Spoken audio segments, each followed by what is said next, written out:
in the future, if, I get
Oh, I'm sorry. You're like, look, you know that. This was great. The utility board public meeting for May 17, 2022 is called to order. Please stand for the pledge. I pledge Allegiance to the flag of the United States of America and to the republic for which it stands, one nation, under God, indivisible, with liberty and justice for all. Jan, roll call, please. Robert Carnahan. Here. John Foreman. Present. Julie Rivera. Here. Ralph Miller. President. Randy Niemeyer. Present. Colleen Sheehan. Here. Richard Sharp. Here. I am present. Hey. Keith Gladys. Present. David Austin. Present. Thank you. Begin with old business, the Lakeview Business Park water recapture agreement. Mr. Austin? I continue to negotiate this matter, and need a little bit of direction tonight from you all related to this. There has been a water extension improvement completed in the Lakeview subdivision. It has been completed for a little while. The project called for water mains of 12 inches versus the standard 10 inch to accommodate the needs of the town, the projected requirements going forward in the comprehensive plan and our engineers, Neil, recommendation in the course of project review. There has been presented to us for consideration and acceptance of the cost for the off-site improvement made. If you think about this from north to south, the project is adjacent to the town boundaries. It was annexed in and is in the town, of course. The water main brought through that project needed to be 10 inches to meet the needs of the project. Going south into the next properties, which are forecast to be developed, and in the benefited properties identified and mapped as being the recipient of water supply from the town municipal water utility, there's an additional extension made by this developer. There has been a request for either one of two things: reimbursement of the cost of the extension, and with numbers that I have confirmed but do not have in writing, or alternatively a reimbursement agreement from which the developer would be repaid those costs outside their project from connecting parties to the same going forward.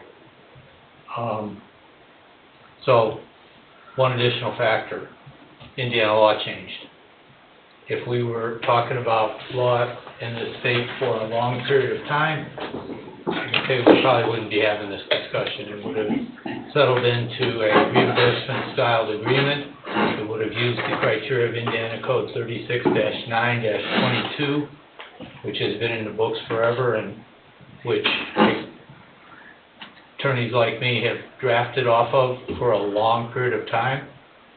But the Indiana General Assembly, in its infinite wisdom, did what, Randy? This is your cue. So basically, any development that takes place in town where sewer and water infrastructure is installed, the municipality now has to pay the developer for the installation of those lines 1 year times 3 of estimated revenue that connection will bring. Now, you have to pay it per connection, that's the law. You don't have to reimburse anybody up front, right? This situation with Action Plumbing is different because they did an oversized line and an extra jurisdictional line where it might behoove us to look at a lump reimbursement so the infrastructure is owned because they did more than what was required within the development. If it was a standard residential development, then we would basically reimburse the developer as they hook up, which is what the state law says. 1 year times 3. So that's the ridiculousness of what we're in, but it is what it is. we have to follow the law, and we're gonna do that. Have you communicated with Action Plumbing about the law change? Bob, I've He's here talked- right now. I've talked to Action And Andrew's Plumbing. here. Okay, well, I just wanted him to be aware of that. I've talked to, you, Mr. Baltimore? Thank you. I've talked with Mr. Baltimore's attorney 7 times in the last week. We are working on this to its conclusion. That's why you're here probably. In fact, at 5:30 this evening, I talked to his attorney again. So, please distinguish, and then we return to the water, please distinguish sewer from water.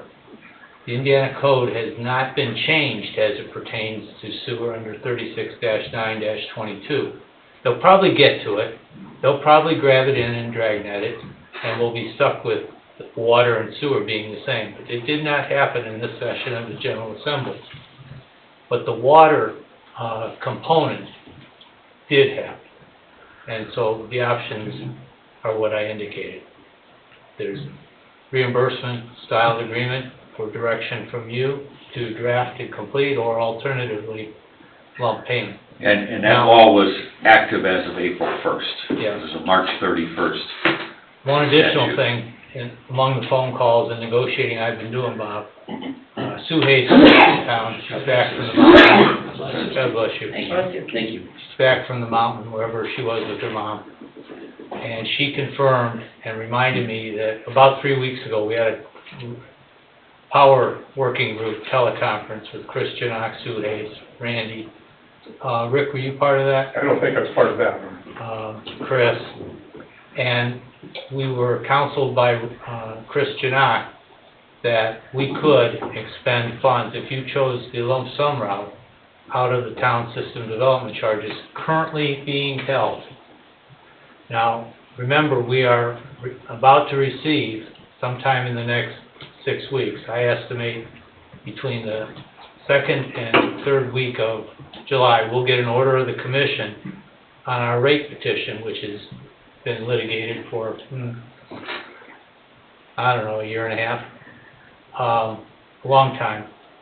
And once that order issues, the tariff is issued, and we are informed, we will then be subject to the components of that order.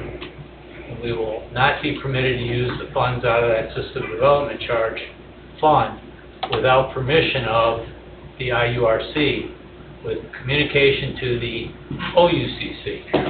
Now, this is on the funds coming in, and it's expressly for the purpose of improvements that we identified in the rate petition. So we pro-formed out what the projections were. Neil was involved intimately in that particular component for the strategy of how do we convince the commission that we are using these funds for improvements, system-wide improvements, and that we will follow through. You know the old story about somebody who says they'll do something, and when everybody's gone, they change their mind and don't. That's what the commission's position is about this. They're going to hold us to the fire for compliance with our agreement, which was a stipulated agreement that is now the subject of consideration and ruling. So, long story short, and that was a long story, but it is the story I've been dealing with. We're very close, need some direction, and I, of course, have no authority without you. So, I leave that to you for your consideration. Chris, what are your thoughts? Given the closing time frame of of what we can use with our system development charges, and that we have enough funds currently in that account, I say we pay a lump sum and Lump sum? Yeah, that's that would be what my it sounds. opinion. To be negotiated. The lump sum's going to be negotiated. To be, Yes. and Yeah, we still have a PUD that hasn't been completed. we do. And so all of this can kind of come together. Obviously, with the town, if we do a lump sum, we kind of assume the risk of, is the utility going to be used to its maximum potential? Are we going to gain back that money through SDC collections as well as water, utility collections? For all intents and purposes, it looks that way, but you never know. That's the change in the statute that has put more risk on the community than it does on the developer. So while we don't have the ability to make profit, we assume now some of the risk that the developer that can make a profit used to carry. So it was something that the Builders Association lobbied very hard for in the legislature, and they were successful at it. So our lobbying group AIM was not too effective in making the argument on our behalf. The Builders Association was.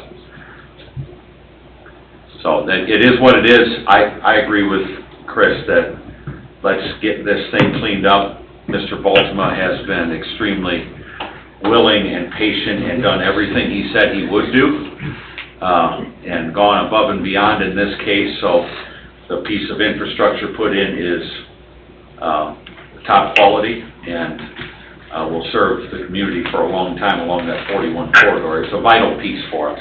Mr. President, I would ratify Randy's comment about Mr. Baltima and his team and his legal team. Very cooperative, very communicative. This is really a big deal for both them and us, and it's been treated as such. It's very good. Thanks, Dave. And I agree with Randy, they've been very patient. There's just been a lot of moving parts to this. Yeah. Bob, so have we. So have we. A lot more than we thought. A lot more than I thought. Yeah. But, you know, like I've told people, we had a handshake agreement, and I think we all had faith that each party was gonna do what they said they would do. Now, you've done what you said you would do. Now it's our turn, so we'll get that done. Yeah, so everybody's in agreement? Yeah. A lump sum. Lump sum, yes. I would make a motion Oh, okay. on this item to direct the town attorney to draw up a lump sum agreement for the reimbursement of the oversizing and extra jurisdictional water utility that was installed by, what is the name of your business? CLBD South. CLBD South, thank you. That's how we know it in my Well, I wanted to office. make sure the record was clear. Yeah. Thank you, Randy. Do you have a second? I'll second. Motion by Randy, second by Julie. Roll call, please. Robert Carnahan? Yes. John Foreman? Yeah. Julie Rivera? Yes. Randy Niemeyer? Yes. Colleen Scheven? Yes. Ralph Miller? Yes. Richard Sharp? Yes. Motion carries 7-0. Thank you, everybody. I will be talking to your lawyer tomorrow. All right, thank you. Thank you again, Andrew, Yeah, for thanks. sticking with this, Thank you, guys. keeping your nose to the grindstone. Nobody predicted this to happen, but the place looks great. Very good. I look forward to seeing you have a lot of success there. Yeah, we're coming in for final plat pretty quick here. Happy to hear it. Super. Very good. Thank you, guys. Thank Thank you.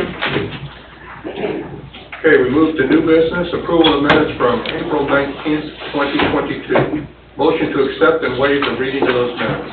I'll make the motion to accept and waive the reading of the minutes. Motion by Colleen, I'll second. second by Ralph. Roll call. Robert Carnahan? Yes. John Foreman? Yes. Julie Rivera? Yes. Randy Niemeyer? Yes. Colleen Scheven? Yes. Ralph Miller? Yes. Richard Sharp? Yes. Motion carries 7-0. Thank you. Nice Construction, proposal for construction engineering, inspection services, Utopia Water Main. Neil? Mr. President, this is for the construction engineering, as you mentioned, for Utopia. There are 104 homes affected by this project, and Gatlin Plumbing and Heating Incorporated is the contractor. We have before you a proposal for the construction engineering inspection services with the scope of work included in the bullet points in the not to exceed amount of $254,150,00. Any questions? Any questions for Neil? I'll ask the question again, will I be inconvenienced in any way by this project? Absolutely. Any other questions? Guaranteed. Keep Yeah, Thursday night. this is an, Well, then it's not my fault if I show up to a meeting sometime not in the greatest condition if I don't have access to water. You can remonstrate, Okay, absolutely. thank you. Yeah, this is as you all know, a very challenging, water main replacement, as most of these are in rear yard easements, and, again, with 104 homes affected, the contractor's absolutely up to it, Gatlin Plumbing and Heating. I've been working with them since '95, and, they are able to complete it, and it will be a challenge, but, they're also coordinating with the project you have on Parish Avenue with, those utilities. They're the same underground contractor that Don's working with on there, and we're coordinating back and forth to make sure everything's happening at the appropriate times. Okay, super, very good. Thank you. Thanks, Neil. Do we have a motion to accept Neese Construction proposal for Utopia Water Main? So moved. Motion by Ralph, A second. second by Julie. Thank you. Roll call, Jen? Robert Carnahan? Yes. John Foreman?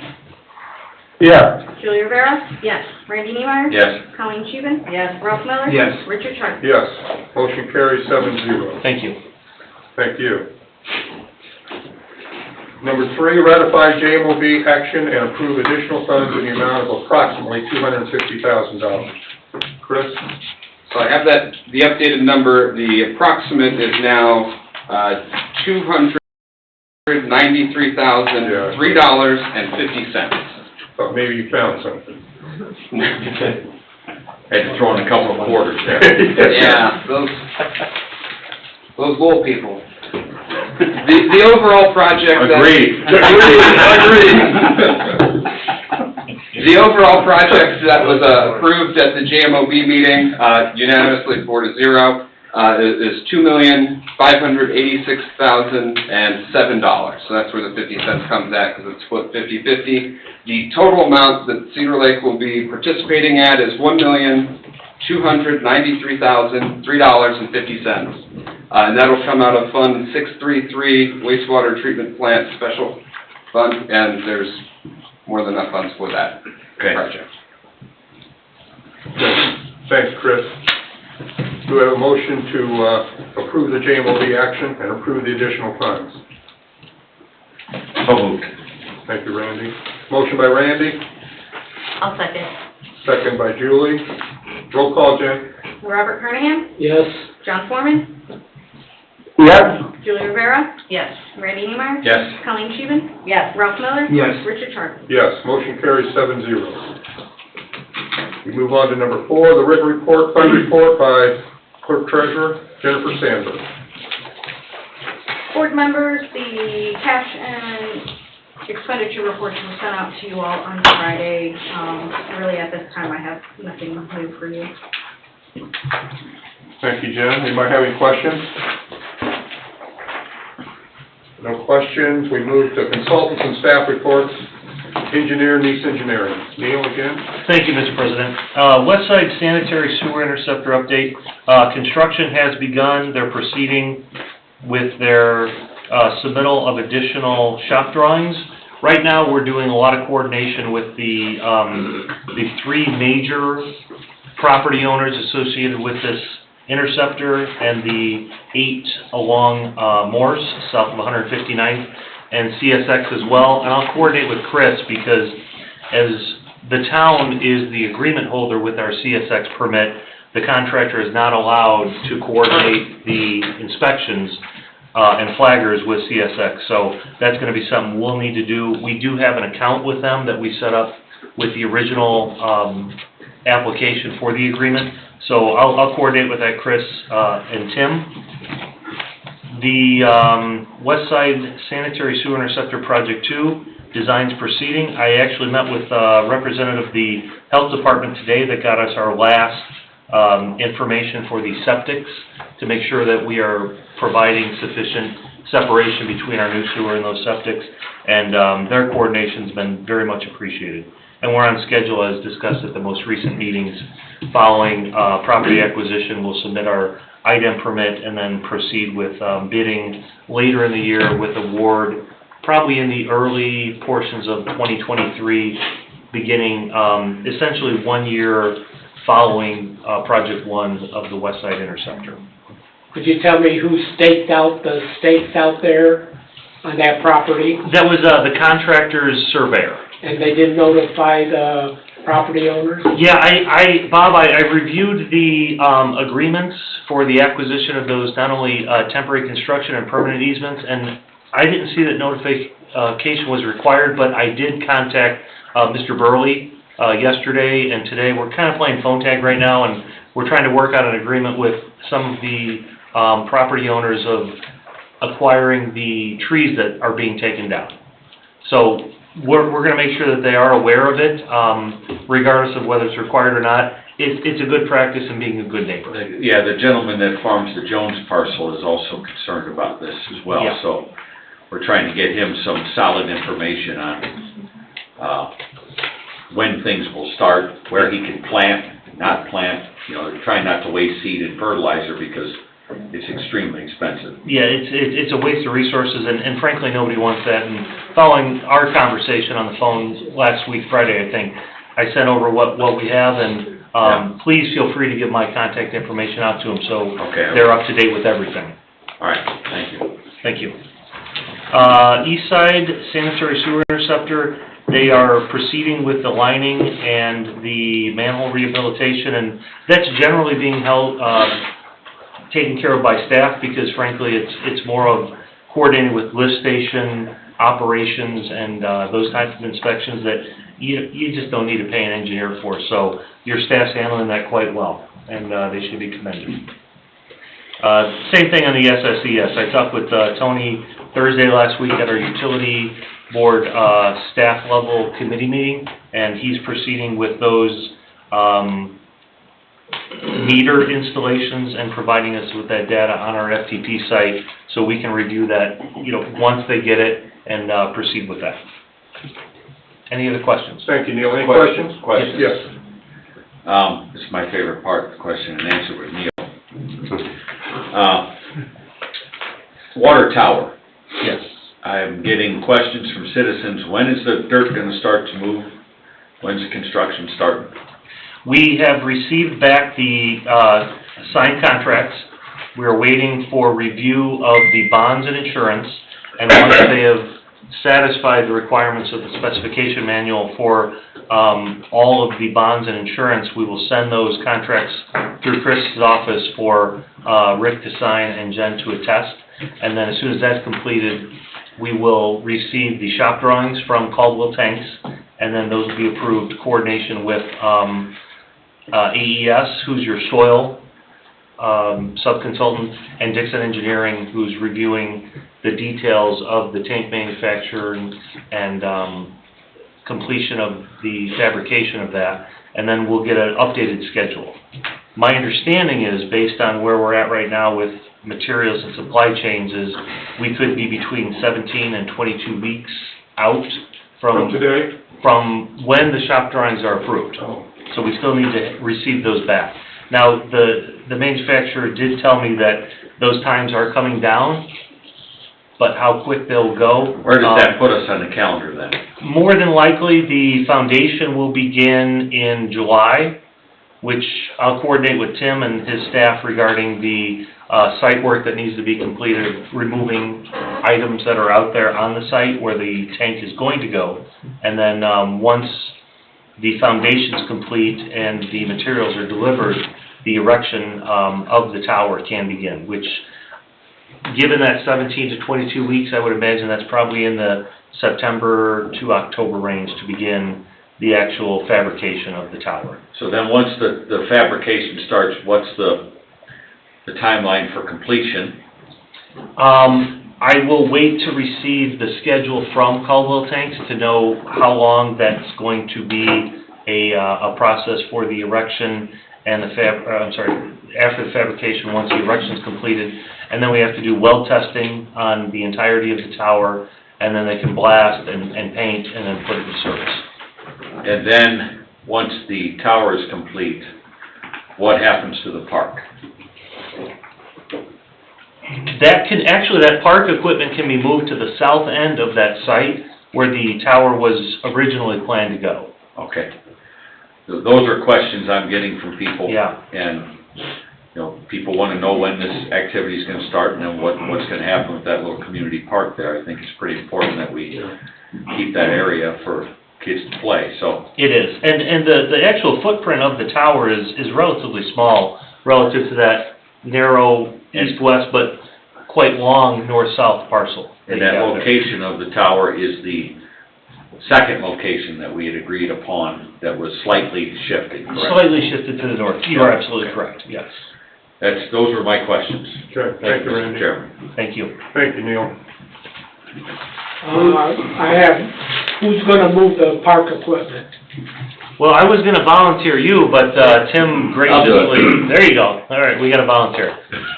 Public Works is gonna take care of that All right, when the time is appropriate for them to start on the, excavation of the foundation. Thank you. Thank you.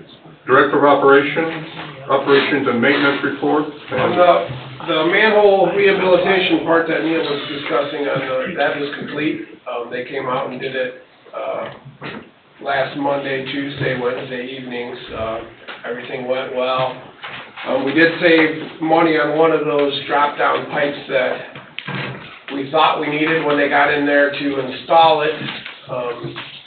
They cleaned out the bottom of the manhole, and we're doing some checking, and actually found that there was an outside drop in that manhole that nobody that works here now ever knew it was there. It's been plugged for so long. Wow.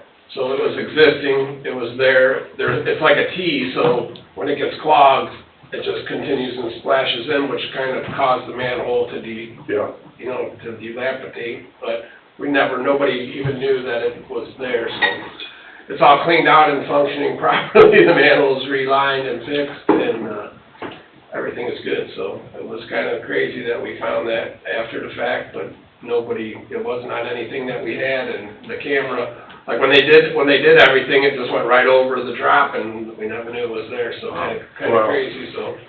Kind of good, kind of bad. We ended up buying a piece of 18-inch pipe because the restocking fee was as much as it was to buy the pipe, so something that we'll use anyway, so no big deal, but it is complete, so. Okay. Good. question, Interesting. what's happening down here by the lift station, by the hardware? That was what was happening. That was. Those tanks were to bypass the lift station while the guys were lining the manholes.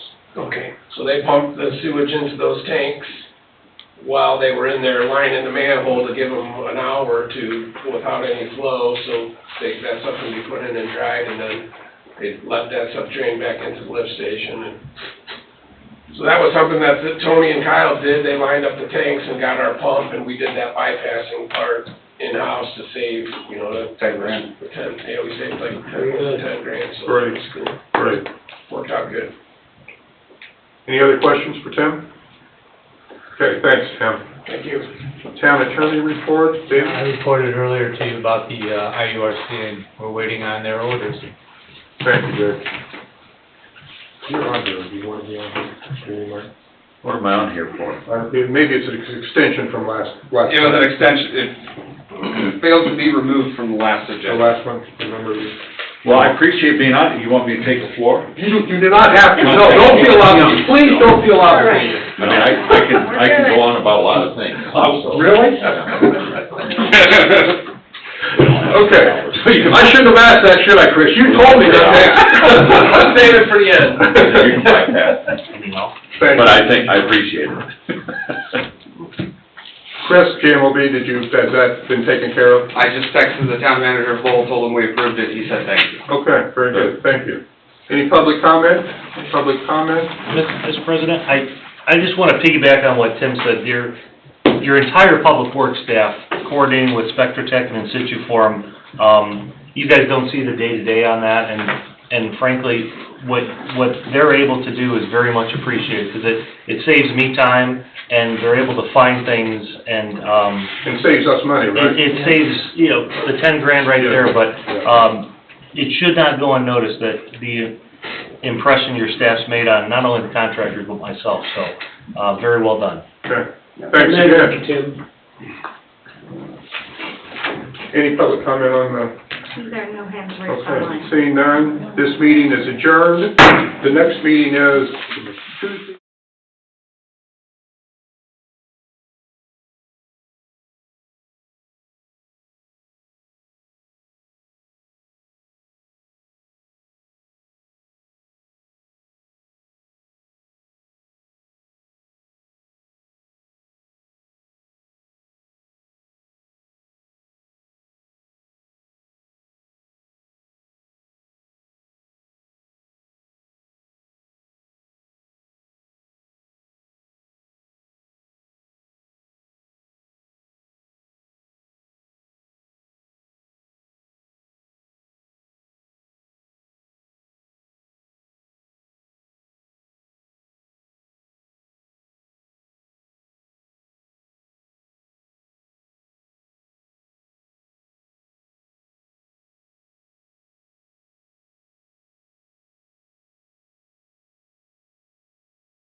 Meeting is called to order. This is a town council public meeting for May 17, 2022. Tonight, in our moment of silence, I'd like everybody to remember in their prayers the families of the people who were victims of the lunatic gunman in Buffalo. Terrible tragedy, a lot of lives affected by that. So in your prayers tonight, please remember those people. We'll start with the Pledge of Allegiance, then a moment. Could we also remember Florence Wahlberg, who was a town council member, and her daughter-in-law, Sue Wahlberg, passed? Okay, thank you, Bob. I pledge allegiance to the flag of the United States of America and to the republic for which it stands, one nation, under God, indivisible, with liberty and justice for all.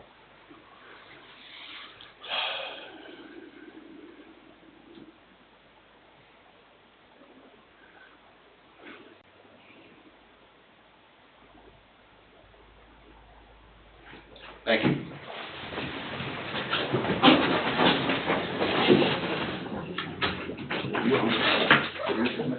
Okay, we'll start with roll call. Robert Carnahan? Here. John Foreman? Here. Julie Rivera? Here. Ralph Miller? Present. Colleen Sheehan? Here. Richard Sharp? Here. Randy Niemeyer? Here. I am present. Chris Galatas? Present. David Austin? Present. We have 6 in person, 1 online. We have a quorum established. We start this evening with proclamations. We first have National Police Week. Where is that proclamation? Number 2. Back to the May 15th through 21st, 2022. Whereas the Congress and President of the United States have designated May 15th as Peace Officers Memorial Day and the week in which it falls as Police Week, and whereas the members of the Cedar Lake Police Department play an essential role in safeguarding the rights, freedoms, and safety of the citizens of our community, and whereas it is important that all citizens know and understand the problems, duties, and responsibilities of our police officers, and that Cedar Lake's police officers recognize their duty to serve the people, safeguarding life and property, protecting citizens against violence or disorder, and shielding against deception, oppression, and intimidation. And whereas the Cedar Lake Police Department relentlessly provides a vital public service to our town and its residents, now, therefore, let it be known that the Town of Cedar Lake Town Council does hereby proclaim the 15th through the 21st days of May 2022 as National Police Week. Next, we have a proclamation for National EMS Week.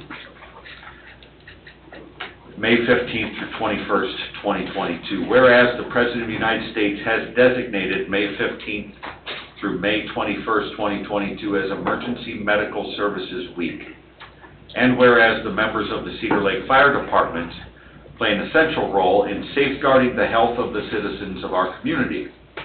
And whereas it is important that all citizens know and understand the problems, duties, and responsibilities of our emergency service personnel, and that Cedar Lake's emergency medical technicians and paramedics recognize their duty to serve the people by providing quality medical emergency care, thereby drastically improving the survival and recovery rates of persons in medical distress. And whereas the Cedar Lake Fire Department Emergency Medical Services arduously provide a vital public service to our town and its residents. Now therefore let it be known that the Town of Cedar Lake Town Council does hereby proclaim the 15th through the 21st days of May 2022 as National Emergency Medical Services Week. Thank you. I'd like to make a motion that we approve these proclamations and they all be signed by the town council. Thank you. There's a motion made by Mr. Carnahan. Is there a second? I'll second. Second by Ms. Rivera. Questions or discussion? Roll call. Robert Carnahan? Yes. John Foreman? Yes. Julie Rivera? Yes. Ralph Miller? Yes. Colleen Scheven? Yes. Richard Sharp? Yes. Randy Engmeyer? Yes, motion carries 7-0. We'll move to public comment on agenda items. Second call, public comment on agenda items. Third call. Anything online? No hands are raised. Thank you. Consent agenda, the minutes, April 5, 2022 and April 19, 2022. Claims, All Town Funds, $445,467.35. Wastewater operating, $211 for $211,462.60. Water utility, $100,452.12. Stormwater, $13,444.05. Payroll for 4/28 and 29 and 5/12/2022 of $567,549.11, and April remittances of $189,798.88. The manual journal entries from April 1 through 30, 2022. We have donations for DARE, Sportsman's Den, $100, West End Development Company, $250, and MacArthur PTO, $1,000. And police donations for tasers, John Foreman, $800, Greg and Marquardt and David Villalobos, $800, Philippi Home Builders, $1,600, LBL Development LLC, $1,600, Bill and Karen Kuhn, $3,200, Fraternal Order of Eagles, $9,600, and Crown Point Community Foundation, $11,842.88. Tag Day requests, Hanover Junior Wildcat Football and Cheer, July 9th with a rain date of July 16th. And Town Grounds use waivers. The entities have paid their respective use of the grounds. Cub Scout Pack 129, annual overnight camping, June 10, 2022. Lakeside Artists Guild Concert Series, alcohol waiver to allow concert attendees to bring their own alcoholic beverages to their free concerts. Is there a motion to accept and waive the reading of the minutes and accept the consent agenda as listed? I have a question. On the, Artist Guild, did they come before us and ask for dates again? Because I didn't see them this year. Did they submit any dates yet, Chris? Not to my knowledge. I haven't heard from them, seen them, or anything more, so I think I they need ran into Andy Anderson Yeah, because I am, in Lake Dale on Election Day, and he said they will be putting their dates together. yeah, they'll need to do that.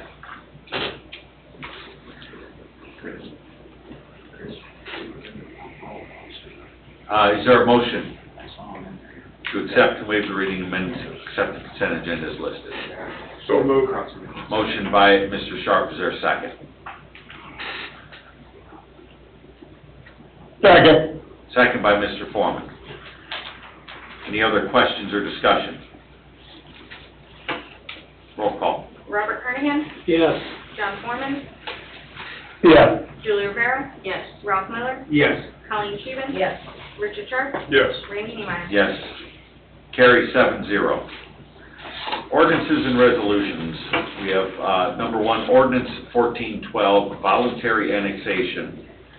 The first reading was February 15th, 2022, with a public hearing and approval of a fiscal plan resolution. Number 1304 was April 5th, 2022. Mr. Sharp, by its title, please. Ordinance number 1412, an ordinance annexing certain contiguous lands to the town of Cedar Lake, Lake County, Indiana, and all matters related thereto. Thank you, Mr. Sharp. Mr. Austin. 193.5 acres are proposed to be annexed to the town by the owner as listed, Cedar Lake 133rd LLC. This is the adoptive reading. As you note on your agenda, it gives you the path of process that you've gone through. If in fact you adopt tonight this ordinance, it will be published, and upon 30 days elapsing from publication, it will be annexed. Clarification of location of this property. East side of Cedar Lake, south and east of Lakeside Development. Thank you. That's the old Reeder Farm, correct? It is, well, Or J. It was part of it, Part of it. part of it, wasn't all that. Thank you. You've heard the second and adopted reading of ordinance 1412, voluntary annexation. Is there a motion to adopt? I'll make the motion to adopt. Thank you. Motion made by Ms. Sheehan. Is there a second? I'll second it. Seconded by Mr. Miller. Questions or discussion? Roll call, please. Robert Carnahan? Yes. John Foreman? Yeah. Julie Rivera? Yes. Ralph Miller? Yes. Colleen Scheven? Yes. Richard Sharp? Yes. Randy Neiman? Yes. Carry 7-0. Ordinance 1415, 2022, salary ordinance amendment. Mr. Sharp, by its title, please. Ordinance number, Mr. Salatas or Ms. Sandberg, whoever would like it, can have it then. ordinance number 1415, an ordinance amending town salary ordinance number 1400, establishing jobs and salaries to be paid certain offices, positions, and jobs within the town of Cedar Lake for the calendar year 2022, and repealing all ordinances or parts thereof in conflict therewith. Thank you. I'll take it. This is for the position of town utility billing clerk within my office. I recently hired another full-timer in my office. This is to change the hourly rate from $14.75 maximum to $15 an hour maximum. Well, congratulations on finding a person. Yeah. That's a difficult task. It took some time. Yes. Okay. Thank you, Ms. Sandberg. Is there a motion by the council to approve the first reading of ordinance 1415? So moved. Motion by Mr. Carnahan. Is there a second? I'll second. Second by Ms. Sheehan. Questions or discussion? Roll call. Robert Carnahan? Yes. John Foreman? Yeah. Julie Rivera? Yes. Ralph Miller? Yes. Colleen Scheven? Yes. Richard Sharp? Yes. Randy Neiman? Yes. Motion carries 7-0. Is there a motion to suspend the rules to allow for a second reading? So moved. Motion by Mr. Miller. Is there a second? I'll second. Second by Ms. Sheehan. Questions or discussion? Roll call. Robert Carnahan? Yes. John Foreman? Yeah. Julie Rivera? Yes. Ralph Miller? Yes. Colleen Scheven? Yes. Richard Sharp? Yes. Randy Neiman? Yes, motion carries 7-0. Mr. Sharp, second reading of ordinance 1415 by its title, please. Ordinance number 1415, an ordinance amending town salary ordinance number 1400, establishing jobs and salaries to be paid certain offices, positions, and jobs in the town of Cedar Lake for the calendar year 2022, and repealing all ordinances or parts thereof in conflict therewith. Thank you, Mr. Sharp. Is there a motion by the council to adopt? So moved. Motion by Mr. Carnahan. Is there a second? I'll second. Second by Ms. Rivera. Questions or discussion? Roll call vote, please. Robert Carnahan? Yes. John Foreman? Yeah. Julie Rivera? Yes. Ralph Miller? Yes. Colleen Scheven? Yes. Richard Sharp? Yes. Randy Neiman? Yes, motion carries 7-0. BZA and plan. Item 1 is ordinance 1416, 141 Partners LLC rezone. Received a favorable recommendation from the Plan Commission on April 20, 2022. Mr. Sharp, if you would read by its title, please. Ordinance number 1416, an ordinance reclassifying certain lands in the town of Cedar Lake, Lake County, Indiana, for zoning purposes, and amending town ordinance number 1402, being the zoning ordinance of the town of Cedar Lake, Lake County, Indiana, passed and adopted by the town council of the town of Cedar Lake, Lake County, Indiana, the first day of March 2022, and all amendments passed subsequent thereto. Thank you. That was the adoptive reading, Mr. Austin. This is your first zone map amendment under your new zoning ordinance, adopted March 1st. This is for a change of zoning district classification in 8.3 acres of property at the southeast corner of 141st and the railroad tracks on the east side of town, from Ag, which was the zoning district that was annexed into the town, to B2. The parcel is the subject of proceedings before the town's plan commission. I think they're on the agenda tomorrow night for plat and project approval. There will be a ULOC facility and complex built and developed by the petitioner. I think the three council members here can describe what we have received in the way of high quality from this property owner in the presentation and conduct of land use approvals. and you have the recommendation of your plan commission on this zone change. I can back that up. I've viewed the plan commission meetings online, and this particular petitioner has been extremely well prepared and brought in a really high-quality product in, so they'll be an excellent addition to the town. It will. Absolutely. Okay, you've heard the single adoptive reading of ordinance 1416. Is there a motion by the council to adopt? So moved. Motion by Mr. Miller, is there a second? I'll second. Second by Ms. Rivera, questions or discussion? Roll call, please. Robert Carnahan? Yes. John Foreman? Yes. Julie Rivera? Yes. Ralph Miller? Yes. Colleen Scheven? Yes. Richard Sharp? Yes. Randy Neemeyer? Yes, motion carries 7-0. Item 2 is performance surety of $14,047 from Community State Bank for Cedarview. Received a favorable recommendation from the Plan Commission on April 20, 2022. A motion by the council to approve. I'll make a motion to approve. Motion by Ms. Rivera, is there a second? I'll second. Second by Ms. Scheven, questions or discussion? Roll call. Robert Carnahan? Yes. John Foreman? Yeah. Julie Rivera? Yes. Ralph Miller? Yes. Colleen Scheven? Yes. Richard Sharp? Yes. Randy Neemeyer? Yes, motion carries 7-0. Old business, item 1, Humane Pet Store Ordinance Request. Dustin Thibodeau, proposed ordinance for review. Ms. Rivera. I don't think Dustin's coming. I didn't ask him to come. I feel like we've gotten pretty far in this matter. And I had some correspondence with Dustin stating that, this looks like a good start. I know that Mr. Austin has done a lot of work on this, for Sherrville, and I would just like to get something started. As I stated before, so many surrounding communities have already put such an ordinance in place, that I don't want Cedar Lake to be the only option for a pet store that sells dogs from puppy mills to come. So this is something that Mr. Austin said can, it'd be hard to challenge it in court. The Plan Commission would have to approve a variance if someone were to open a pet BZA store. would. I'm sorry, the BZA. So, I mean, I think that this is a good start, and I really would like something put in place now before it's too late and we can't go back. Mr. President, Mr. Austin. you're spot on, Julie, about the explanation.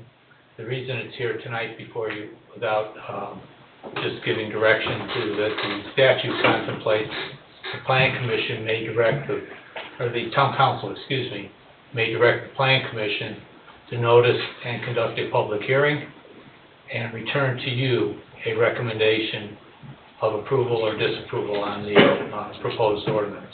This is a zoning ordinance. It's a zoning ordinance amendment, or a text amendment to your new zoning ordinance. Right. And as we mentioned before, if that were to happen, remonstrators would be allowed to come and speak for or against opening such a store, so that's important too.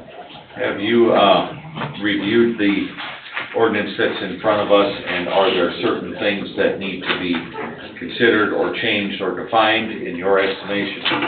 I think that everything is defined.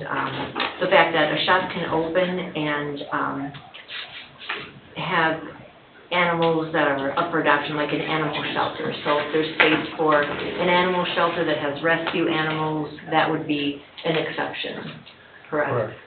Could a pet store that sources their animals from legitimate sources be allowed to exist under this ordinance? Yes, they would. How would that be verified? The way we verify proper and lawful use of any business in our town. Code enforcement, some notice, some inspection, But how, Some proof. evidence. so would this ordinance then create the burden of proof on the proposed pet store to have the records of where the animals came from that are for sale?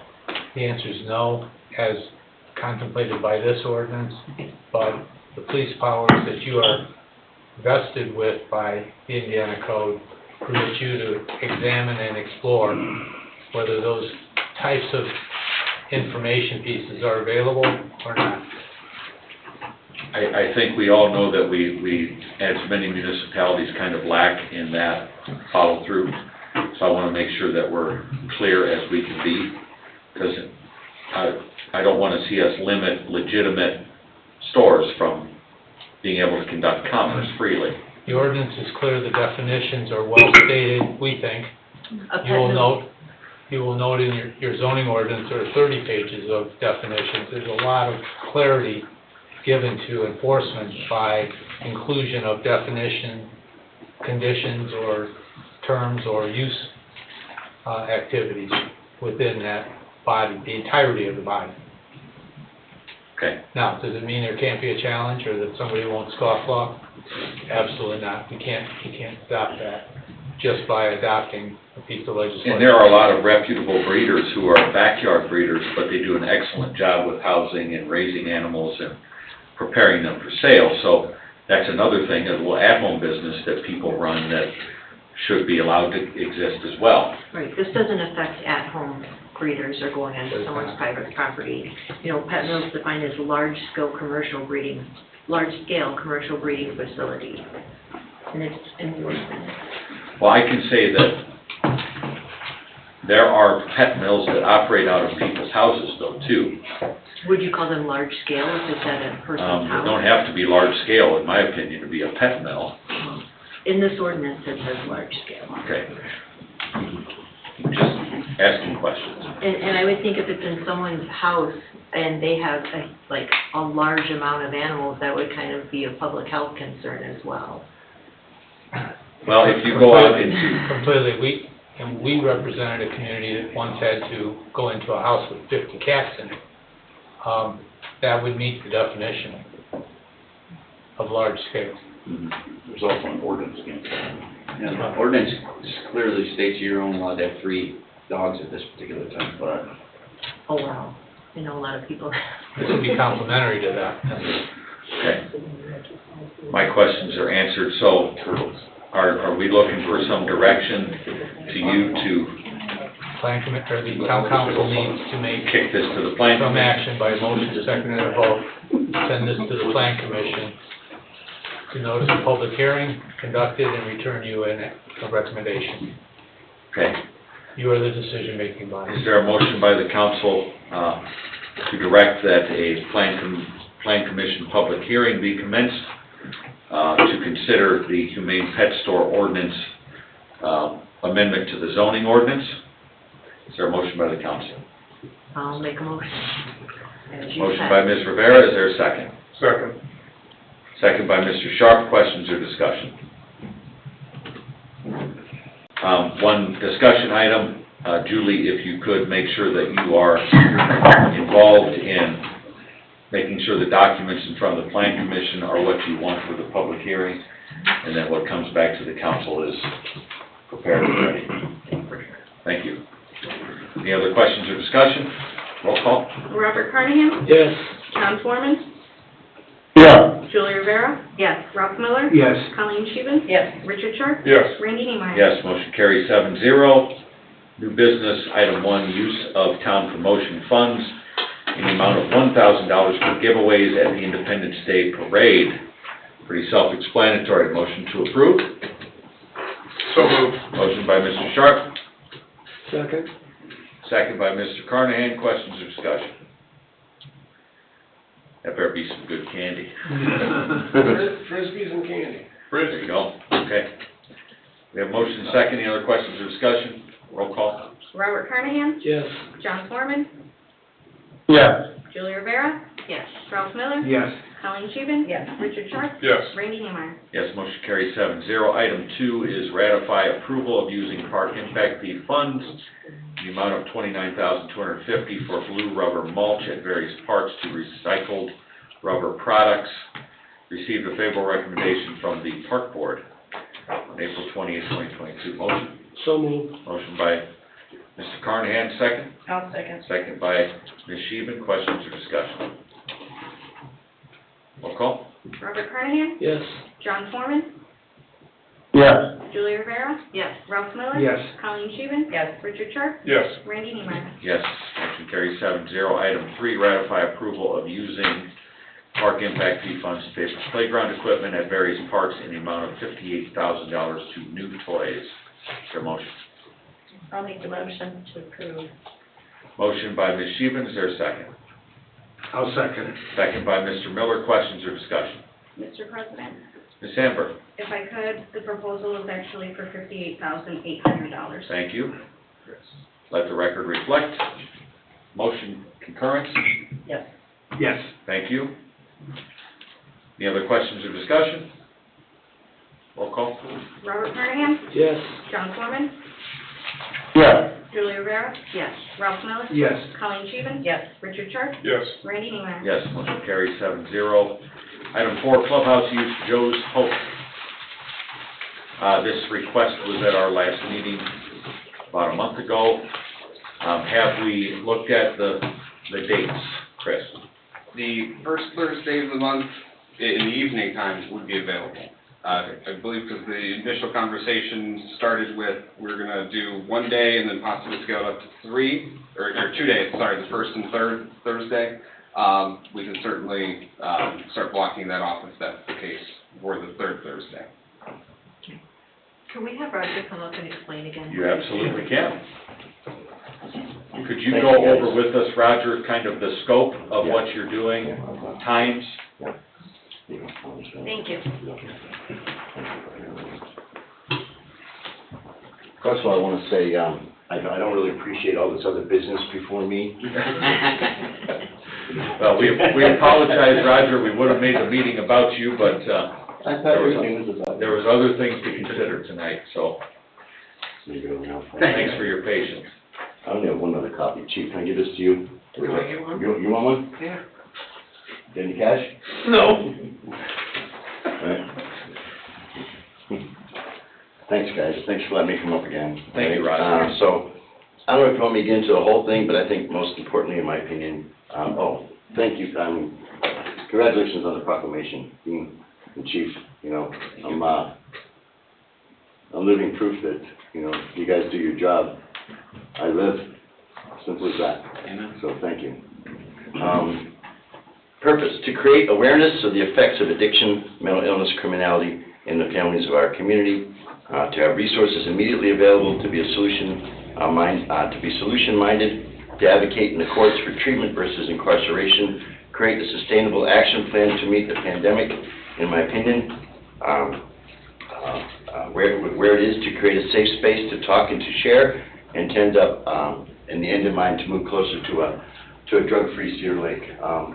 I am a community health worker and a certified recovery specialist, 18 years in recovery myself. I'm also on the NAMI, National Alliance of Mental Illness Public Policy Committee. I'm also a part of the Northern Indiana Substance Abuse and Mental Illness Legislative Committee. So I have a voice, you know, at the top for 10 years now since I've been here. I've been advocating treatment versus incarceration. Chief, you know the importance of this. Again, I'm living proof that if someone affords me help and then gets behind me to see me through it, I get where I want to be, and I can begin to realize my purpose and live like a human being.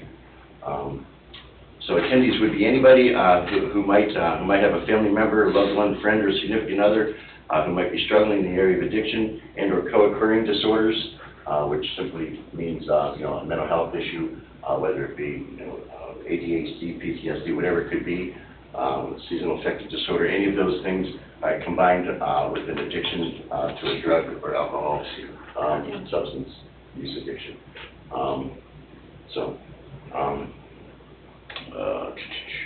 In the area of addiction and/or co-occurring disorders, general public, all and any would be, welcome.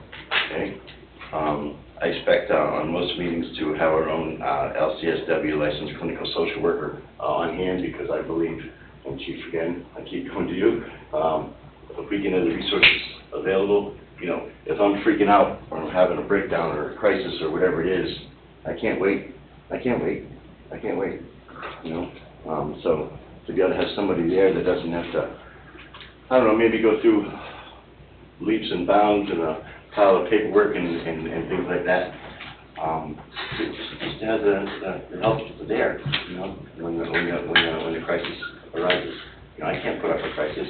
By the grace of God, I won't experience a crisis today, but I could, and I'll be calling Gene. So again, the formats are family member, not church, not AA. My experience has been in this population, if we label something, and I'm not talking down on anything, I promise you. I believe in the Lord Jesus Christ as my Savior. But for me, my higher power was a chair. Okay, it was strong, it could hold my junk, I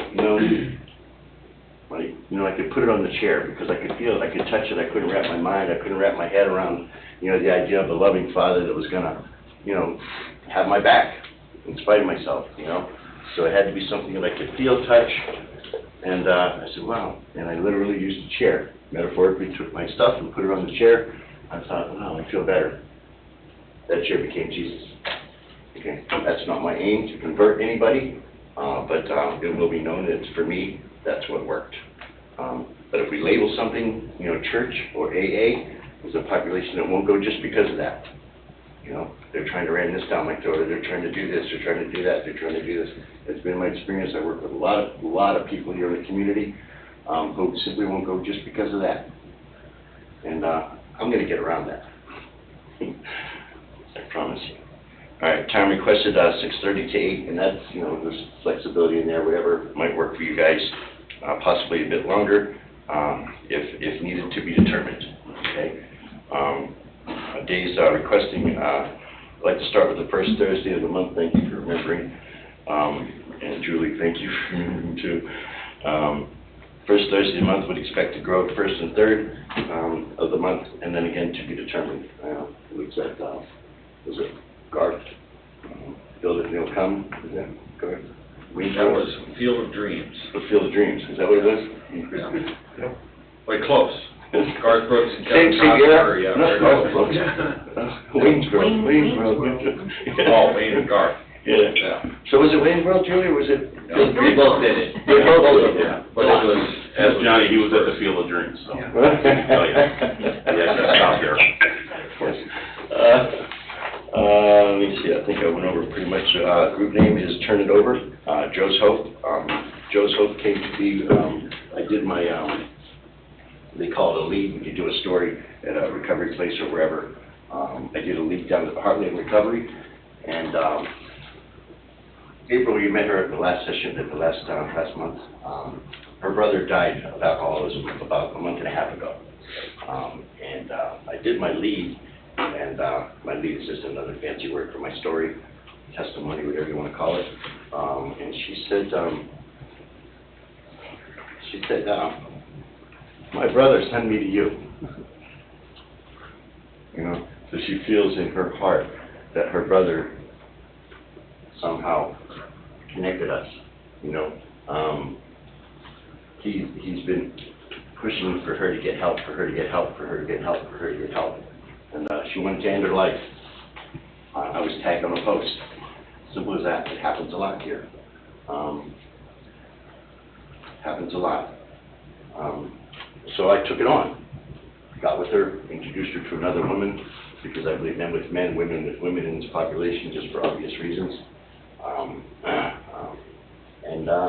Today she's alive, and she's about 50 days clean and sober. Come on now. It's awesome. It's great. But it's not me, it's just the guy in the middle, I promise you. So, yeah, I like the space, I like to partner with you guys somehow. The space to do this, once a month for now. I know that last month, that there might have been some dollar issues or something like that. When I left the meeting, you guys didn't know about this maybe, but PK did step up. He just turned around and said, write me a letter. I'll get you a check. So if that's still an issue, he said he would do that. If need be, I'll find the money. Okay, if that's an issue. He said he's gonna do it, he will do it. Yeah. I have no doubt. Don't worry about that. So, that's what's up, guys. I'd like to do this here. I'd like to partner with you guys somehow. Just, we need it here, man, right? if I shared some of the messages and some of the letters, not letters, but the text messages I get, the phone calls I get every sneaking day. We have As I said in the last meeting, Roger, there's not a single family that's in this country that isn't connected some way and affected some way by addiction, alcoholism, and all the things that go with it, so. and we have to talk about it. We have to get it out there. We have to talk about it. Yep. But not Can't be a secret. Not in the sense that there's no shame. Unfortunately, the stigma attached to mental illness and addiction. I just helped someone. I'm sure one of you guys probably saw it. The family I referred to as the X's.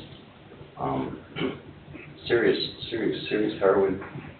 Right? They were. I got a group of people from the church. We went and cleaned out their house.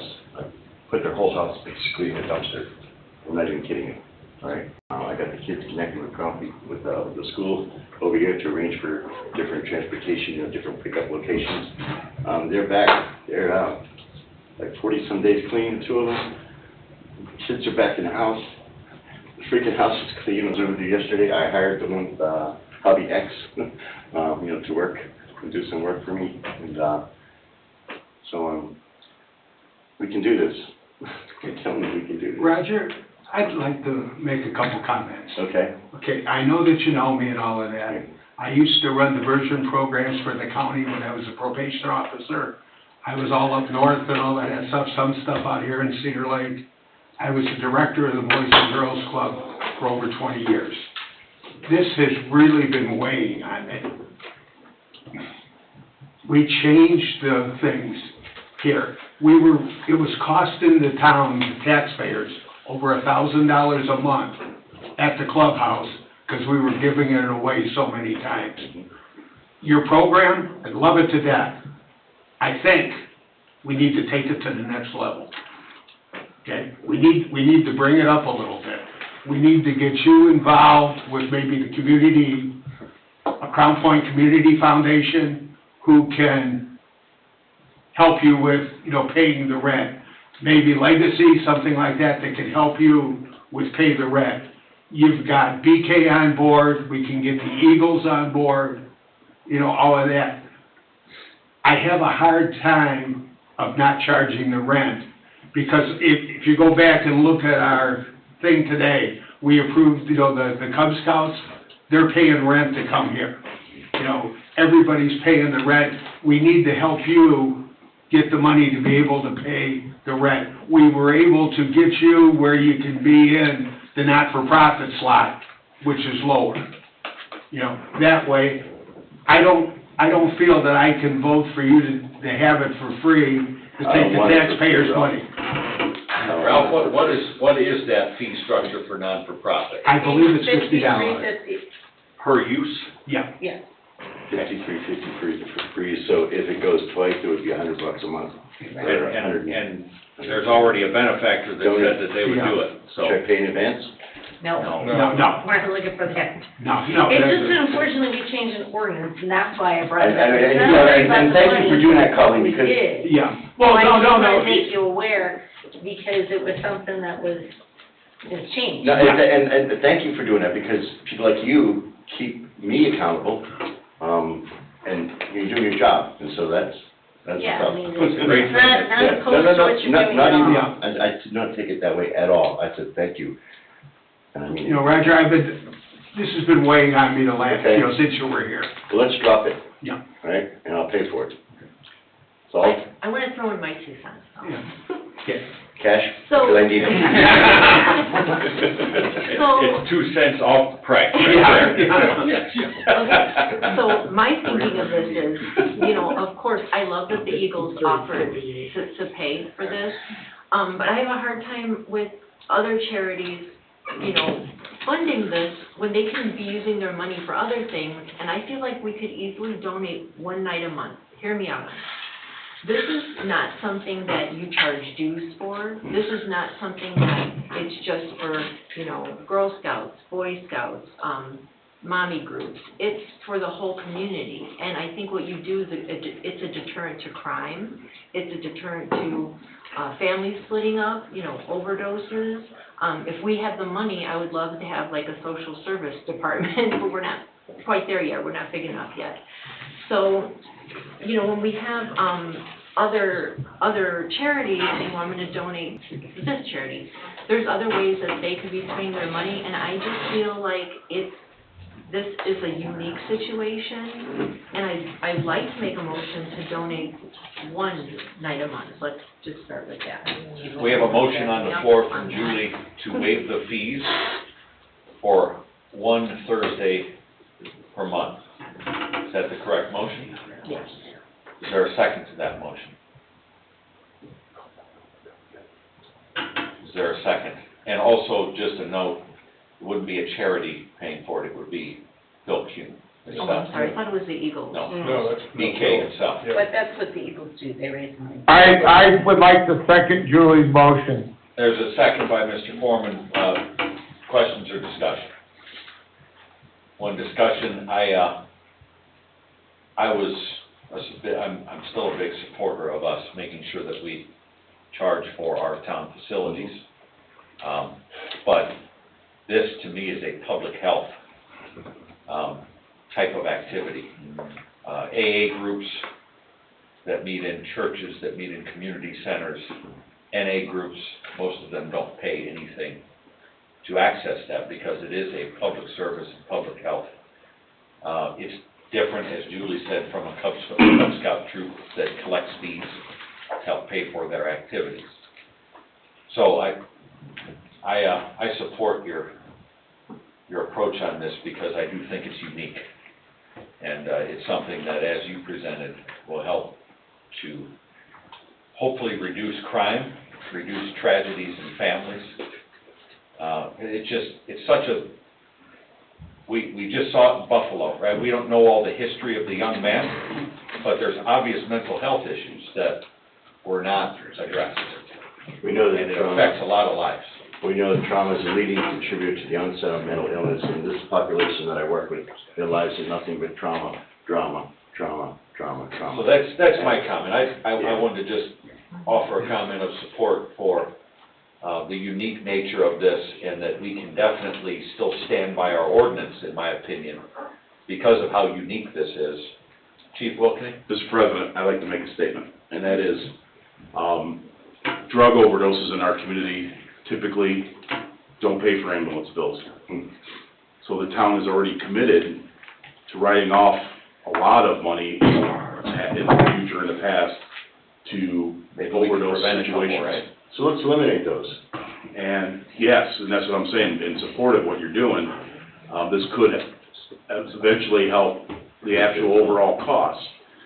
So being part of eliminating it is what we all should be a part of, no matter what. And I agree with Councilman Niemeyer that it is a public health issue, which should be separate from what we're talking about charging somebody for.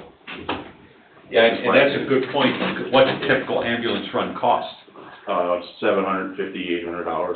So every time there's a drug overdose, we're essentially donating $800. Pretty much, typically. And if this group can prevent one a year, They pay for it itself. more than pays for itself, so. And I have eliminated dozens, so not eliminated, but dozens since I've been here. Ralph, comments? I'm thinking over here, the things are turning and all of that. Well, that's why you have the discussion. I'm gonna get hungry, but we got it. Yeah, I'm gonna get hungry. I would like to back up from where we were with the motions and that, and maybe the answer is we don't rent him the facility, okay? We make him our partner, and we run this through our Parks Department as a program, and Roger runs the program. Or we run it through the fire department, or the police department, or whatever, and Roger runs the program for us, and it's a free program that the town's offering. So can I offer that, why don't we not complicate it with government involvement? Because I agree, yeah. Government doesn't do a lot of things really well. Just, to be Ron Swanson from Park and Recreation. Sometimes it's better to leave people that are experts at this to do their job and not have us involved. I get where you're coming from a, integrity standpoint, right? But that doesn't seem like a Park and Recreation function. And just my opinion, I think that we need to stay out of this other than providing the facility. And providing those emergency services that might be needed if someone's in a crisis, right? I mean, that's kind of the job of government, is to do the things that people can't do themselves. And so, this is one of those things. Thank you for saying that, Randy, and Ralph.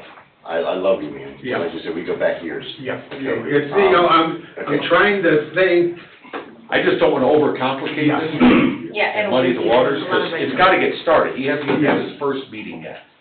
So we're getting way ahead of ourselves right Thank you now. for that, and yes, there's something that we say in the program, the KISS theory. Keep it simple, stupid, no one's on this. Yeah. Okay, but I love the idea of somehow creating, a partnership somehow, whether, and you don't have to pay me, okay? Where we can come together with a singleness of mind and purpose, it's the same with the But end. there again, Roger, if people see this as a function of the town, some of the trust factors may come in with, well, the police is a function of the town, right? Good. I don't want to be open and honest about my addiction and the fact that somebody might have drugs in their car. Right. And it's a function of the town government, which the police is a function of town government. So this is one of these things where sometimes this is better left to some independence from government to allow for people to be open and honest and Not participate. affiliated, we say not affiliated with any other group, or anything like Not that. affiliated with churches, not affiliated with government, it's just a place for people. Safe place. Yeah, But again, my point was, I'm not opposed to being part of something here. yeah, there's good points here, but we have a motion and second on the floor. We're in the discussion part. Any other discussion or questions? I think Ralph is just trying to avoid, we made the ordinance for a reason. I don't worry about $53. We can afford the $53 to donate the building. But there's a delineated So I difference. think we just need to make it in there that this is a one and one only exception. There won't be exceptions. Well, I think the record tonight will reflect the uniqueness of it, right? This is not something like anything else. Right. So our ordinance has the integrity it needs to have, even if we consider this waiver and vote in favor of it tonight. I don't think that puts in jeopardy the integrity of the law. So, any other questions or discussion? Roll call? Robert Carnahan? Yes. John Foreman? Yeah. Julie Rivera? Yes. Ralph Miller? yes. Drum roll. Howard Haven? Yes. Richard Sharp? Yes. Randy Neiman? Yes, motion carries 7-0. Roger, do your thing. I'll just say this, let's keep the place clean, let's make sure everybody takes care of the facilities, okay? One question. So will Do you the like work. the first meeting, to be June 7th? That's in 3 weeks, or did you need That's it? possible. I would like to see it somehow. Can I see it somehow? Can somebody unlock it for him now? Reach out to the police department tomorrow, I'll take you over there. But we've all got a key fob. Oh, our key fob works? Yes. It does, believe it or not. Get a code. Wiping this all over town? No, listen, that'll be breaking and entering. Let's not do that. But, no, it works. We talked about something before. Yeah, I'll talk. Yeah, it works to get into that building, so if somebody can arrange with Roger to show them around, that'd be great. Hey, Randy, I have a Yeah, John, question. go ahead. Did Chris check to make sure the calendar's clear for those Yeah. nights that he would like to use it? Yes, sir. Okay, very good. Okay? Good luck, Roger. Thank you. You're welcome. Please, keep us informed how things are going for you. I will. Thank you. Get over with it tomorrow. Yeah, get hold of me tomorrow. If there's anything we can. All right, Item 5 is Police Department request, change in hours of operation. I didn't realize you guys had hours of operation.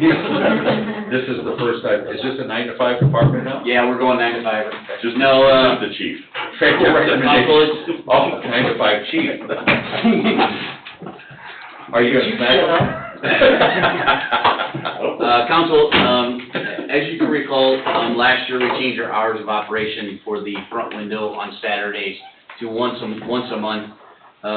We've had some setbacks with our, some injuries with one of our employees that he hasn't been able to be there, so, my administrative assistant's been working there. Last month, she worked the 8 hours there and had 2 people come to the window.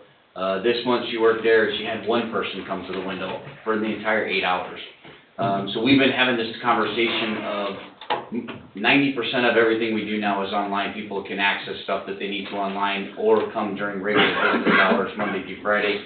So we'd like to reduce it down to 4 hours on a Saturday. 90% of our foot traffic in the past was pistol permit applications.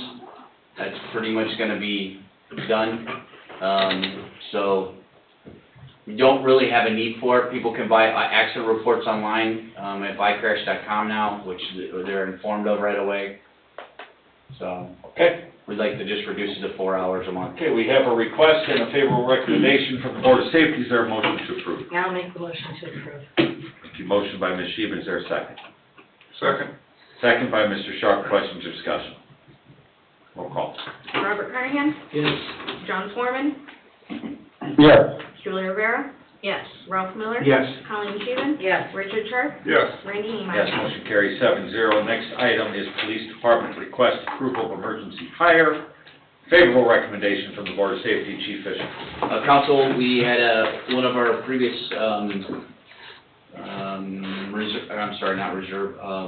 rookie officers that did not make it through the training, was unable to complete the tasks needed to be released on his own, and knew that he didn't have the ability.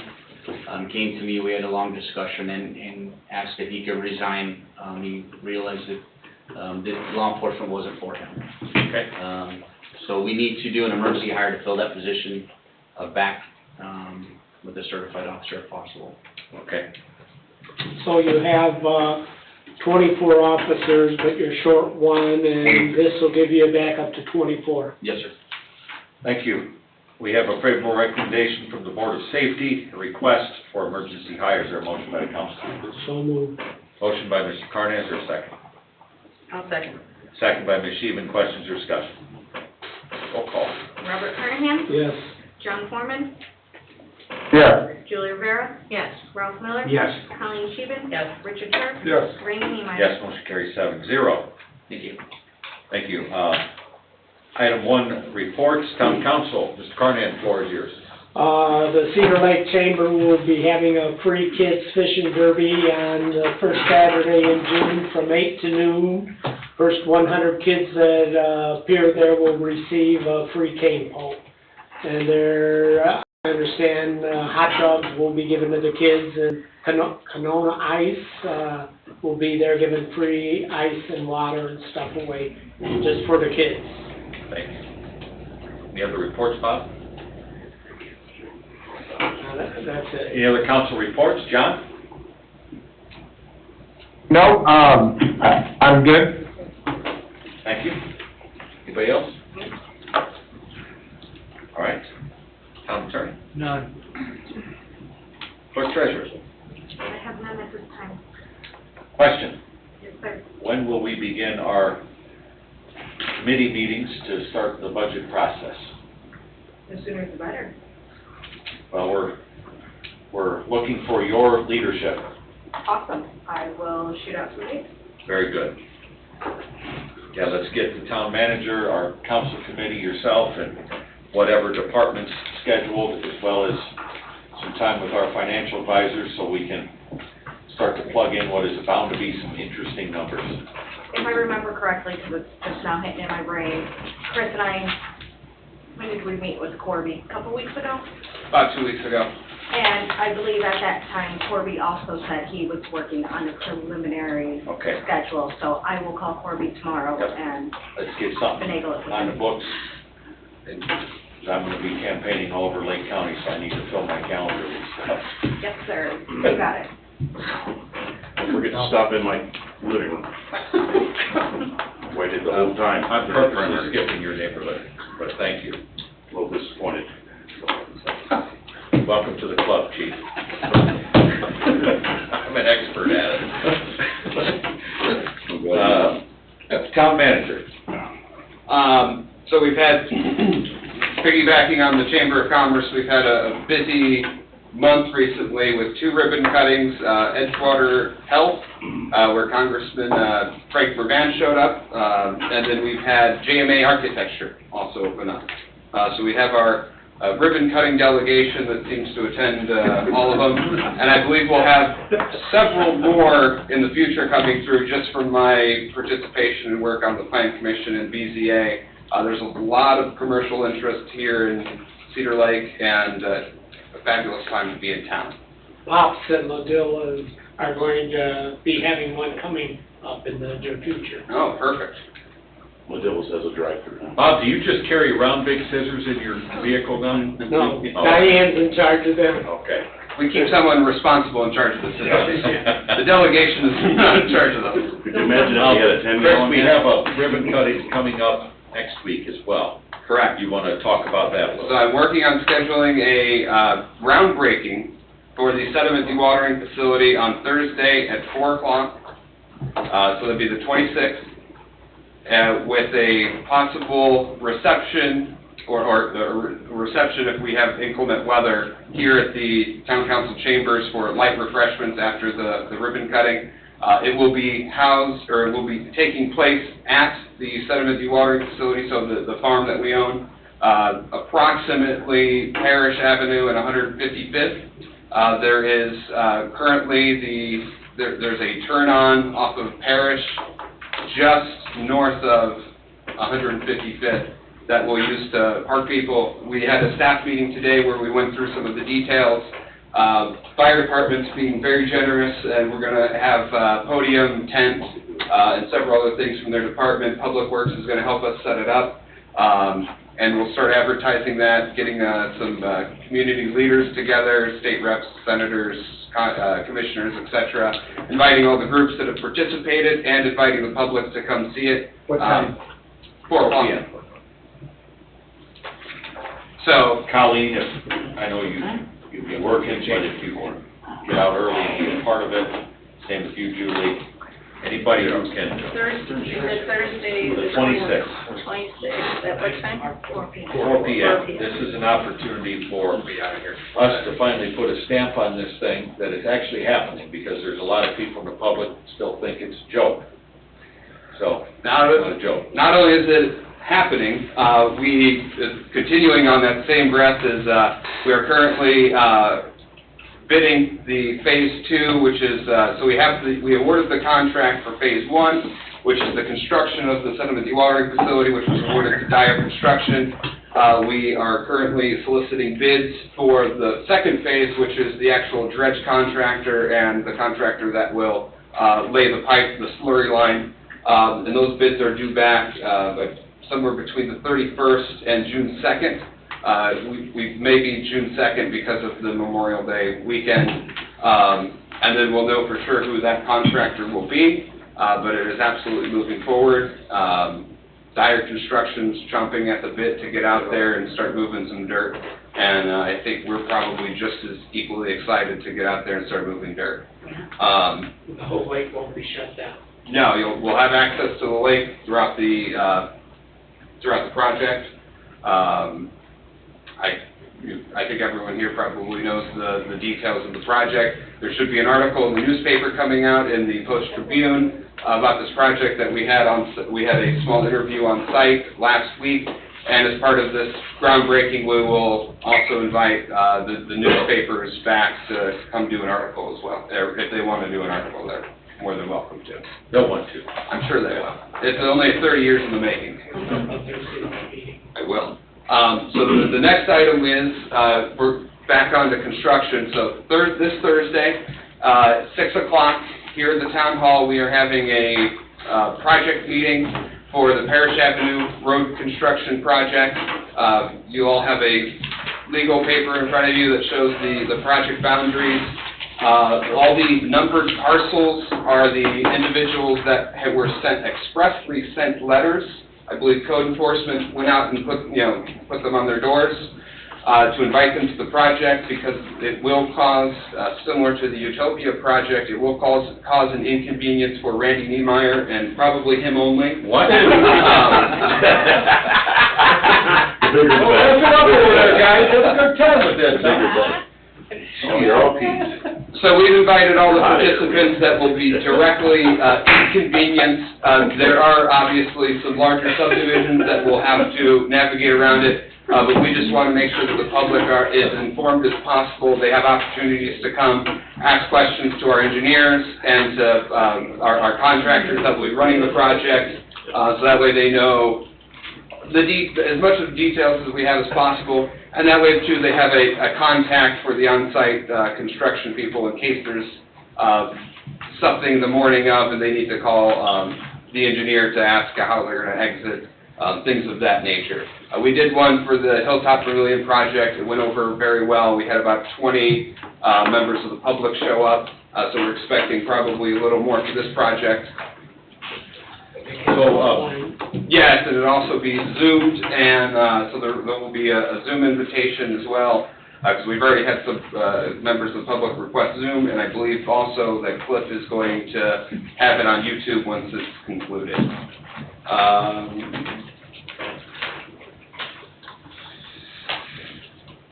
And then I'm just going to go into written reports too, if you don't mind.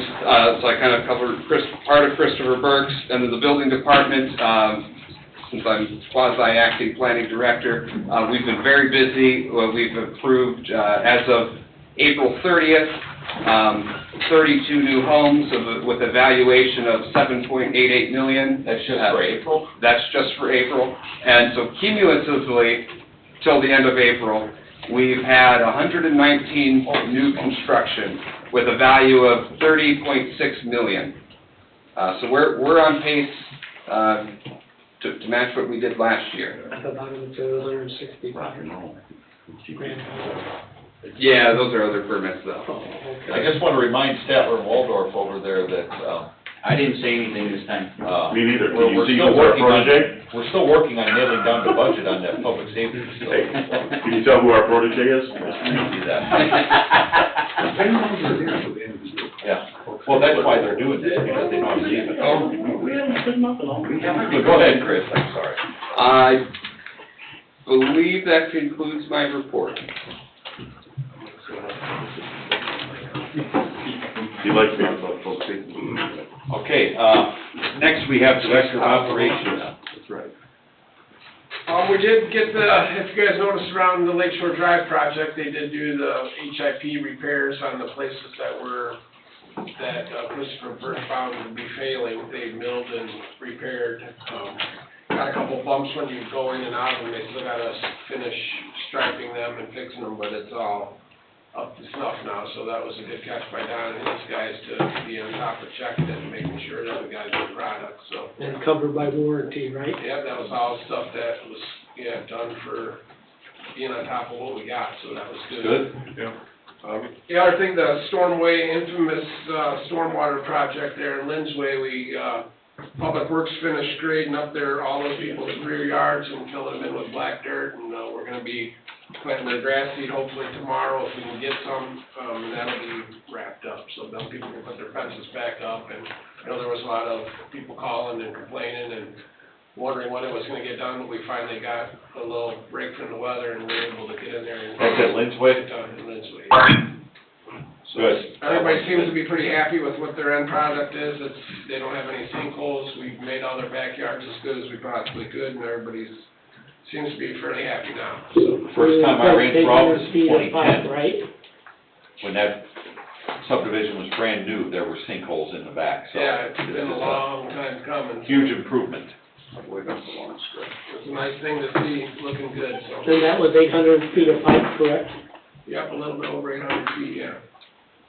So there's a lot of people affected by it, so they're gonna be happy to get their backyards back, for sure. Okay, thank you, Tim. Thank you. Police Department. Mr. President, Council, you got our report for the month. We took in 946 calls for the month. We're continuing to increase. We're just under 33 calls per shift, or per day now, for a total of 3,859 for the year so far. We issued 147 citations in the month of April and 300 warnings. We made a total of 31 arrests, we filed 52 charges, 39 were misdemeanor, 10 were felony. Total arrests for the year, 123 with a total of 220 charges. And that's it. Thank you, Chief. Chief Welkening. Same with us, our calls are up dramatically. COVID is back on the rise, in the community and around the country. It has hit our fire department again, so, we're getting through it. We have some people off, and we're getting some people back, so. If you saw a lot of activity today, and this week on the lake with different fire departments and dive teams, and this is our annual dive week. The county dive team gets together, and does multiple jurisdictional, trainings. It's kicked off here in Cedar Lake every year. This is our second day. Yesterday was at Maryville, or Crown Point. Today is in Cedar Lake. So there was a lot of activity out there, a lot of boat operation stuff too. So I did have a few people calling us, somebody drowned or something like that. No, we did, then they did post it online, what was going on. Really good turnout, like 30-some divers that came out for this. We call it Dive Week like Shark Week, so it's, kind of a significant week, so. EMS billing is up, so is fire billing. It's going well. The actual EMS billing is really high, trending high. We're waiting for some totals right now. Getting back through the first quarter to see what, by comparison, what it's doing from last year. I did send some data out to you guys, but it's been updated since then, so. Chief, if I might, something that I would like you and Chief Fisher and Mr. Kubiak to kind of focus on as we go into some budget discussions is looking at some year-over-year fuel cost, because none of us quite expected this. I know we've burned through a lot of that budget already, and I want to make sure that we're kind of dialed in on the planning and anything we can do to conserve wherever we can too. So just wanted to get that in the front of mind for our upcoming budget meetings. Okay. Well, I've been conserving real well with our new hybrid vehicles. We just don't have it. Yeah. At times. That thing is a piece of junk. But we got it back, and it is operating properly finally. The manufacturer just forgot to put Freon in the AC unit. There was 0 Freon in it. The air conditioning didn't work at all. So we took it back, and they even said it had to come by the factory by that way. So right now it's working good. Who built this thing? Acme? Like the tank runner? I don't know. It's just troublesome. Yeah. So I'm gonna send out an invitation for a open house. We did receive our rescue tools, so now I'd like to do a small dedication for the tools and the tanker. So look forward to an invitation, which will be open to the public as well. Everybody to see, we'll probably do it in the evening. So. Okay. That's all I have. Thank you, Chief. We're gonna use Bob Scissors there, Chief? We can use Bob Scissors if we want, put it on the fire truck. No problem. They'll always be your scissors, Bob.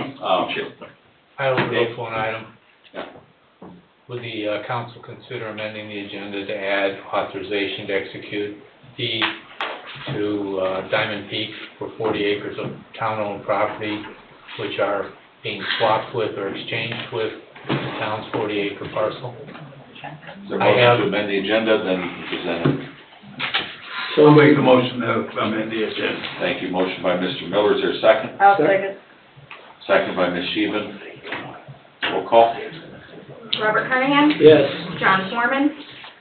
Yes. Julie Rivera. Yes. Ralph Miller. Yes. Colleen Sheehan. Yes. Richard Sharp. Yes. Randy Neiman. Yes, 7-0. Dave, go ahead. I received yesterday from the attorney for Diamond Peak, the deed I prepared on behalf of the town for Diamond Peak to convey 40 acres it owns in the vicinity of 155th and Parish in exchange for the town conveying its 40 acres, a swap, an exact swap, if you will, of 40 acre parcels between us and the developer.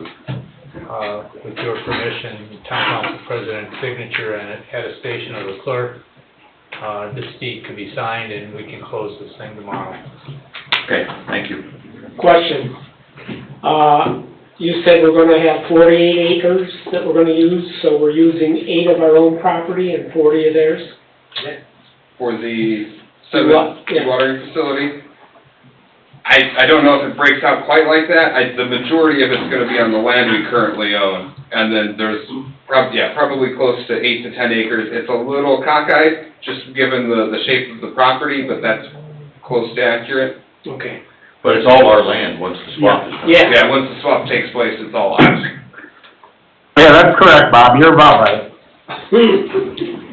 Okay, is there a motion by the council? I'll make the motion to approve. Thank you. Motion by Ms. Shevers, there a second? Second by Mr. Sharp. Questions, discussion? Roll call? Robert Carnahan. Yes. John Foreman. Yes. Julie Rivera. Yes. Ralph Miller. Yes. Colleen Sheehan. Yes. Richard Sharp. Yes. Randy Neiman. Yes, motion carries 7-0. Thank you. Mr. Salatas already went through the building department and Christopher Burke reports. So open public comment. Thank you for coming. Thank you for having me. Hi, my name is Anna Ortiz. I live at 7513 West 136th Avenue. I'm reaching out about something that I emailed all of you about, and thank you so much for those who responded regarding the property at 7304 Constitution Avenue. It is, a place dear to me and dear to my family. However, we understand that, we must vacate the property. We met with Mr. Salatas on the 22nd of April. We were told that we only had until June to move out, with the possibility of extension being considered today, May the 17th, which was honestly a very difficult position to put our family in, especially that we've lost somebody very dear to us and are now saying goodbye to our family home of more than 60 years. So I'm requesting an extension of time that we at least have some time to, we're trying to go through all of these belongings, but once again, this is more than 60 years worth of belongings that our family is going through, and it's just myself and my great uncle who's 68, who has, some health issues of his own. So it's been definitely a difficult position on top of finding housing for him. After a lot of phone calls and networking with people, we finally were able to find a place down in Cloverdale, Indiana that's a reduced cost senior home. So at least, now that, we have that situation taken care of, it's a lot less scary to, imagine my great uncle being without a place to live since he'd stayed there and cared for me. Can I ask what you would think as a reasonable extension would be?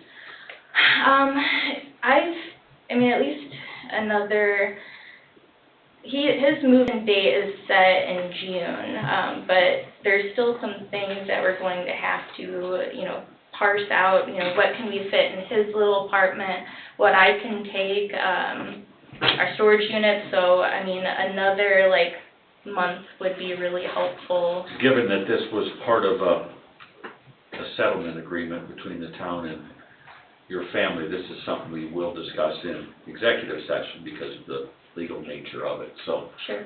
I just wanted to know from you what you thought was a reasonable and fair extension, so. Yeah, it'd be nice to be able to, it's the 17th today, we're still working through things. It's gonna be a little bit of a process moving my uncle so far.